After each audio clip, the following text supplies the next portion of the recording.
काल मिस्टर थत्ते म्हणतात निकी आहे मदारी. मदारी माहिती आहे ना तुम्हाला, जो माकडांना खेळवतो. आणि तिची आहेत 2 माकडं.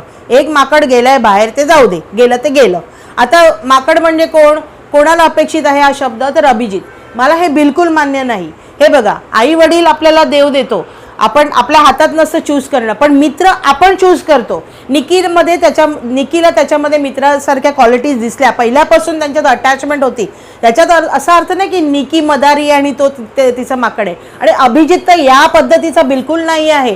तो अतिशय उत्तम खेळाडू आहे, उत्तम रीतीने खेळलाय आणि तो एक खूप चांगला माणूस आहे. सगळ्यात महत्त्वाचं, मलाही त्याच्याशी मैत्री करायला आवडेल, कारण इतका चांगला मित्र मिळणं हे खूप नशिबाचं लक्षण असतं. तो नेहमी तिच्या सुखदुःखात तिच्यावर उभा राहिलाय. ती किती त्याला टोचून बोलली, तो परत तिच्याकडे येतो. ही मित्राची क्वालिटी असते. मित्र सगळं विसरून आपली मैत्री टिकवतात, त्याच्यात हेवा दावा काही नसतो. आणि असाच या सगळ्या गोष्टीला अभिजित उतरलाय. त्यामुळे त्याला